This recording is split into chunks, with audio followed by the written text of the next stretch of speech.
Rupert Brooke's 1915 sonnet The Soldier and Julie Taymor's 2007 film Across the Universe are both excellent examples of how representations of war can reveal the complexity of human attitudes and behaviors.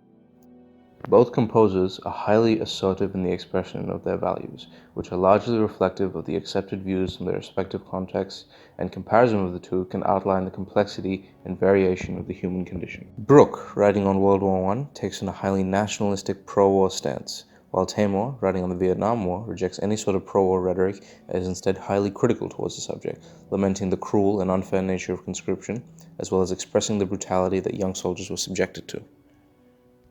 As each of these texts expresses a starkly different view, contrasting and comparing them can reveal the complexity of human nature, as Brooke values duty and nationalism, while Taymor values freedom and individuality. Brooke's poem and its agenda of glorifying war clearly shows that during the early 20th century, human attitudes towards conflict were far more positive and not nearly as concerned with the negative impacts as today. The Soldier is essentially a celebration of society's devaluation of human life, as it glorifies war and presents the act of dying for one's country as a noble one. It perfectly encapsulates common English attitudes during the early years of World War I, attitudes of nationalism, racism, and pro-war sentiment. The form of the poem is an immediate indicator of Brooke's agenda, as a combination of Shakespearean and Petrarchan rhyme scheme gives it a very polite and traditional tone. Moreover, Brooke uses heavy symbolism, drawing from largely Christian imagery to appease his predominantly Protestant readers. Furthermore, Brooke personifies England itself, presenting it as a mother figure and thus creating a sense of glorification and revelry for England.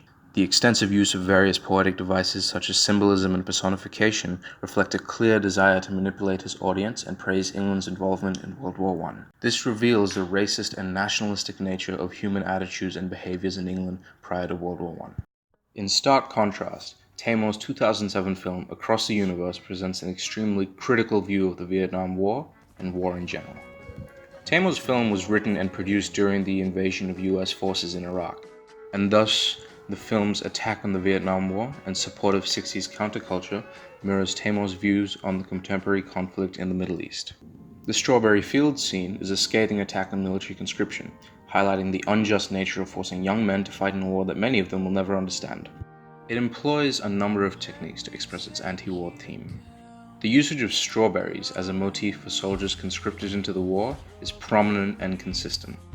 For example, the pinning up of the strawberries along Jude's board symbolizes conscription, with the pins indicating that the soldiers are trapped, and the deep red juice running down the board expressing that they face violence and death. As the scene progresses, the strawberries are destroyed with increasing intensity, invoking images of death and mutilation.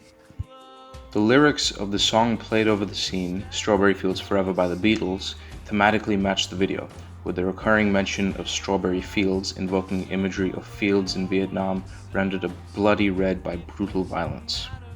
The extensive computer-enhanced archive footage also gives a sense of feverish realism. Thus, through the use of extensive cinematic techniques, Taymor has created a harrowing, disturbing image of the cruelty of conscription and the horrors of the Vietnam War.